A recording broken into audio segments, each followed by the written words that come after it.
السلام عليكم ورحمة الله وبركاته كلنتي وناسن داوديال meel kastoo dunida aad ka joogtaan ku soo dhawaada barnaamijkeen dhalinyarada oo aad ka daawataan toddobaad walba telefishinka qaranka Jamhuuriyadda Soomaaliland iyo waliba sidoo kale raadiyo Hargeysa codka Jamhuuriyadda Soomaaliland maanta barnaamijka waxa igu martiya aqoonyahan daayar oo kamid ah haldoorka dhalinyarada Jamhuuriyadda Soomaaliland waa Cabdiraxmaan Maxamed Cabdilaahi oo aan ku falaqeyn doono waa maxay sababaha dhalinyarada uga hayaamaan dalka dibadiisa dalkooda hooyo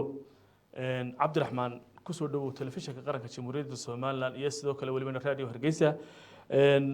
horta inta aanan u gudagelin barnaamijkeena dhalinyarada bal doorkaagii waxbarashada heerkaagii aqoontaadii halkaad ku dhalatay bal hanaqaadkaagii dadka aan ku garanayn iskaga war bismillaahir rahmaanir rahiim rabbi shrah li sadri wa yassir li amri wahlul 'uqdatan min lisani yafqahu qawli khadarow ali waxa la yiraahdaa horta magacaygu waa Cabdiraxmaan Maxamed Cabdilaahi magacaygu saddexan waxaan ku dhashay Hargeysa 2003 bishii 15 May 2003 waxaan hayaankayga waxbarasho ka bilaabay dugsiga hoose dhexe ee Daloodho secondarygeygina waxaan ku qaatay dugsiga sare ee 26 Juun hadda waan ku jiro sanadkii u dhameeyay jaamacadana waxaan dhigtaa jaamacadda lagu magacaabo New Generation University fiilkan qaatayna waxa weeyaan waxa loo yaqaan international relations and diplomacy xiriirka caalamiga bal warbixinteeda kooban wata barnaamijkeeda way waa maxay sababaha dhalinyarada Jamhuuriyadda Soomaaliland dalka dibadiisa ugu hayaameen sabab badan baa jira khadarow iyo way qaaradan ku noolnahay si guud ee Afrika waxa lagu magacaabaa hoygii tahriibayaasha sababta loogu magacaabin waxa weeye bishii kumanaan kun oo dhalinyaro ay ka tagaan ka tahriibaan dalalkooda sabab badan baa jira markaa sababta ugu weyn ee soo qaadanayna waxa weeyaan lack of job waxa loo yaqaano in shaqo la'aan baahsan ay ka jirto Soomaaliland markaynu nimaadno laba sababood bay dhalinyaradu uga tahriibaan Soomaaliland kow fursadii shaqo yaraaday fursadii shaqo yaraaday baa sababaysa in dhalinyartii ay meel ay u doontaan sababta ugu horeyn bili aadan bay nahay Soomaa qof walba baahi u leeyahay inuu noolaado nolol ku noolaado u baahan qofkii dhalinyaradii markuu waayo wax uu ku noolaado sabab danta ku qasbaysa markaa inuu meel uu nolol ka helayo tago sababta labaad waxa weeye in uu na rajo ka qabin markaa siyaasiyada iyo mustaqbalka inay wax isbedelaan sababta labaad waxa weeye in dhalinyaradu markaa dalka ka tagaan waa mid ah in dhalinyartii ayna rajo ka qabin in mustaqbalka la hagaajin karo caqabadan dhalinyarta haysata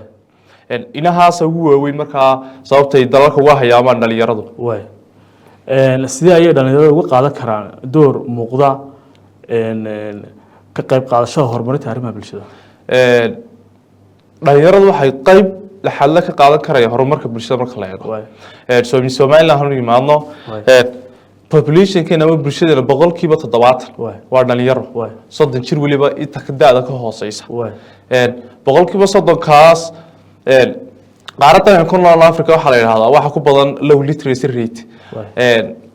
literacy waxa weeyaan dadku wax aqriyo waxna qora ka wadamada undeveloped kaaba inta badan characteristics ka mid yahay wadanka marka la eegayo inuu san horumarin inuu san horumar gaari karin ama uu horumarin tabiicadaha lagu garto waxa kamid ah in literacy-gu ku yiri dadka wax aqriyo waxna qora inaga qaarada ku nool ka dhaliyahan inaga waxayna caawisay maadaama bulshadeeni boqolkiiba 70 dhalinyaro yihiin in literacy-ga ama dadka wax aqriyo waxna qora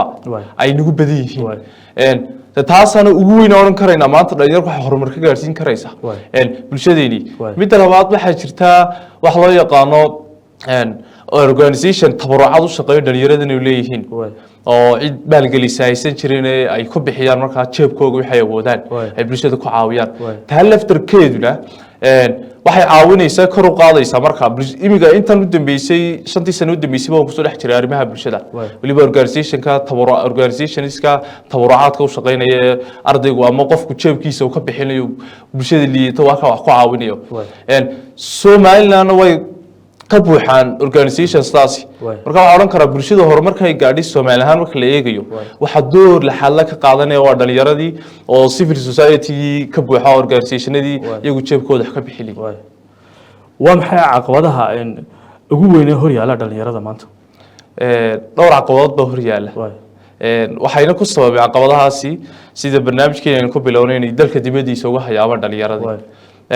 caqabad laba caqabadood markan ugu waaweyn kow mid waa tiyay in la kafto meeshii taalo oo dhalinyaradii ay shaqo la'aan baahsan hayso mid labaadna wax weeyaan wax loo yaqaan qabyaaladii oo iyadna meesha ka maqnayn marka laga yimaado shaqo la'aantii baahsaneed fursadaha soo baxa ama opportunities ka jira dalka dhalinyar ha noqoto ama ha noqoto private sectorska xataa ganacsiyada sectorska ha noqdaan private ka qabyaaladii baa taana marka meeshii ka saaraysa marka dhalinyarada caqabadaha maanta ugu badan haysta waxa weeye in aqoontoodii kow aan la dhisin dalkeena ka war haynaa imiko ajaanib badan inay maanta inoo dhisayaan farsamadii gacanta taasna bulsho ahaan innagaas u keeno maadaama inaan aqoonteedii lahayn talaftirkeedu iyagu noo shaqeeyaan ay noo dhisaan dhismeesha qurux badan oo waxaynu uga baahanay uga faa'iideysanayno balse waxa loo baahan yahay dhalinyaradii aqoontaas farsamadii gacantooda kor loo qaado diirkii qabyaaladana laga saaro meesha si loo gaadho markaa ama laga hor dhaqaajiyo caqabadaha maanta dhalinyarada hor taagan ma jiraan fursado ku filan horumarineed ee dalka gudihiisa ay u diyaarsan dhalinyaradu hadda may haddii jiraana waa yiri waxaa loo baahan yahay ama waan kula talin lahaa xukuumadda dalka haysa in horta fursadihii dhalinyaradu aad bay u yirihiin maanta Soomaaliland marka la eegayna 70% waa dhalinyaro waliba da'da 30 ka yar marka bulshada loo shaqeynayo waxa la xaad weyn ku leh ama majority-gii bulshada intii badneed bulshada waxay noqonaysaa waa dhalinyaradii kuwa fursadaha ugu jar helaana waa dhalinyaradii marka xukuumadda waxaan fari lahaa in kor loo qaado wacyiga dhalinyarada in kor loo qaado tababarada iyo skillskii farsamada gacanta la siinayo dhalinyarada in dhalinyaradii loo sameeyo integration isdhex galaan oo dhalinyaradii loo ogolaado in investment lagu sameeyo ganacsiyadoodii yaryar ah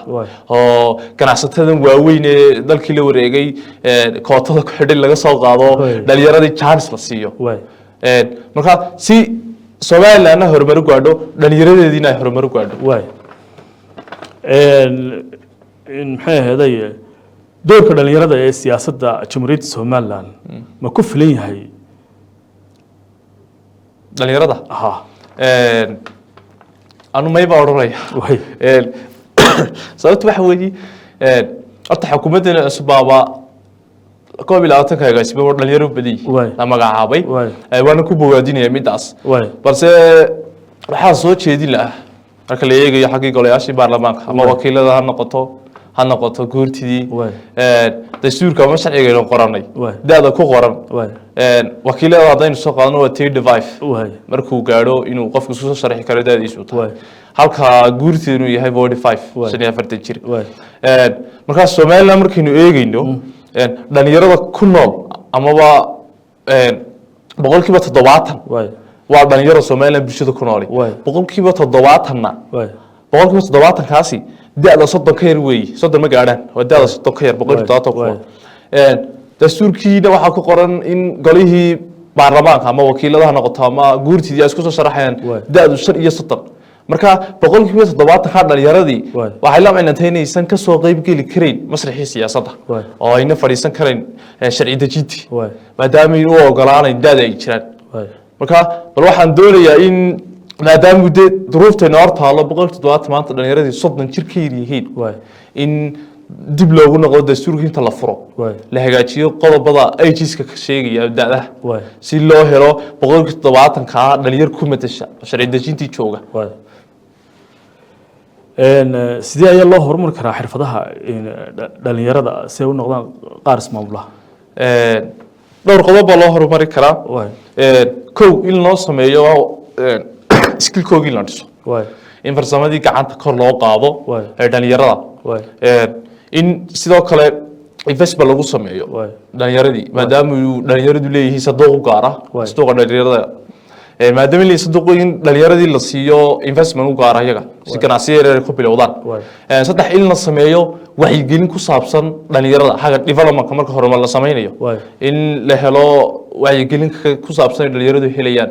iyo sidoo kale in la siiyo chance kaga soo muuqdaan masraxyadii siyaasadda ay lagu jaangooyo intaasaan maxaa laga maarmaanaa in si loo yareeyo balwadaha iyo waqti lumiska dhalinyarada khadrow aad waxay noogu soo batay iminka balwadda waxa la yiraahdo maalin waxa la arkay wasaaradda faafintu in ka shiriisay balhasha loo yaqaan feebta maanta dhalinyarta Soomaaliland ku nool qiyaastayda shakhsi ahaan markaan qiyaaso 45% waa dad balwad leh ama qaad ha noqdo ama ha noqdo maandooriyaal kale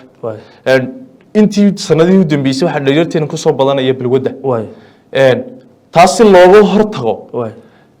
qofkii in la isweydiiyo waxay maanta horta sababta dhalinyarada u isticmaalaya waa maxay maandooriyaha ama balwadda sababta u keenaysa in dhalinyaradu balwadda isticmaalaan waa maxay marka su'aasha laga jawaabo sababta keenta in dhalinyaradu isticmaalaan balwadda ayaaba la xalin karaya ama la keeni karaya in la helo laga saaro marka diir la helo laga saarayo dhalinyartii balwadda sababahan isleeyahay way keeni karaa marka balwaddu waxa weeye dhalinyarteeni maadaama la kafjab yihiin inta shaqaysaa yarta waxay chance u haystaan ama fursad badan u helayaan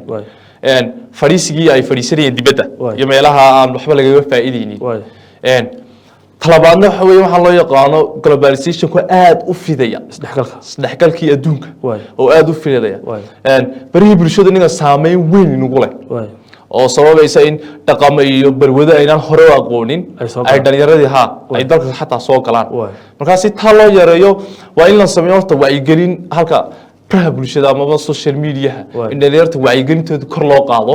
in dhalinyarta intii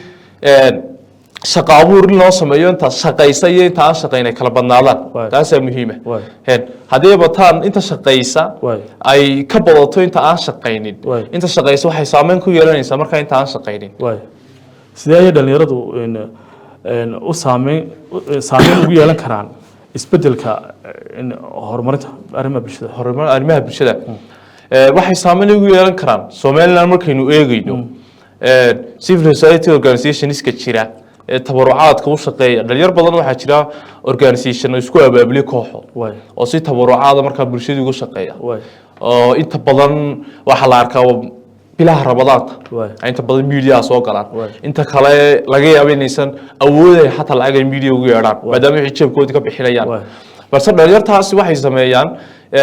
in bulshadii qaybihii liidatay ay wixii ku dhaamaan ay caawiyaan ha noqdo raashin ha noqdo dhar aynu xidhano sadii sano u dambeysay aan ku soo dhex jiray ururada waxa kamid ah dhalinyarkii marka jeebkooda ka caawinayay bulshada liidata marka Soomaaliland marka laga hadlayo doorka inta laga dhalinyaradeenu ay ku leedahay hadii ay dhalinyaradaas investment ka heli lahayn ama dad ku taageero lacag ama hay'ado ha noqdaan ama waaxihii dawladda kala waxa noqotay waxa qabaa in horumar buuxda aynu ka gaari lahayn dhanka arrimaha bulshada waa maxay doorka dhalinyarada kor u qaadida wacyigelinta bulshada dhalinyartu waxay awood ku leedahay Soomaaliland markaynu ka hadlayno maadaama yihiin dadka ugu badan ee Soomaaliland ku nool maanta dhalinyar waxay wacyigelinta kor u qaadi karayaan markaynu ka eegno laba dhinac baynu ka eegnaa dhinaca horumarka markaynu eegayno waa kuwa arrimaha bulshada ku jiro bulshada horumar u horseedaya halkii amaanka markaynu ka eegnana maanta waxa dagaalamaya haduu dagaalmeeshay maadaama khilaafyo soo kala dhex galo waxa ugu badan ee dagaalamaya waa dhalinyaro hadii dhalinyaradaas marka cilmigooda la kordhiyo meelihii wax ka eegayna loo iftiimiyo oo horumar loo sameeyo iyaga laftarkooda development sameeyaan waxaan qabaa in dalku wada cusub qaadayo waa maxay doorka dhalinyarada ee kor u qaadida wacyigelinta ma helaan dhalinyaradu fursado ku filan oo muujin kara kartidooda bulshada dhexdeeda way helaan laakiin way yirgiin waa 5% meelaha way helaan dhalinyartu waxa kamid ah in private sector-iskeena xataa marka la eegayo dhalinyarta shaqaysa cadaadis bay kala kulmaan private sector-iska meel ganacsiyada gaarka ah kulli intii soo shaqaysay inta ka shaqaysaa way ogtahay marka dhalinyaradu fursadaha ay helaan marka dalka gudihiisa la joogo aad bay u yariin 5% meelahaas ka noqonaysa marka in ku filan ma noqonayo in ku filan ay ma noqonayso dhalinyaradii wax ay development ku sameeyaan marka waxaan qabaa in maanta hadii la maalgeliyo ama loo soo jeesto dhalinyarada Soomaaliland in door muhiim ah ama Soomaaliland inuu hiigsanayeen inay doonayno inay dhaqso u gaari karayno waayo ugu dambeyn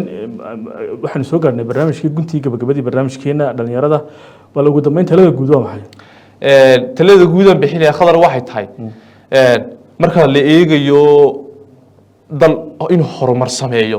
ama dabeecadaha laga eegayo horumar sameeyo ko waxa kamid ah literacy dadka bulshada ku nooli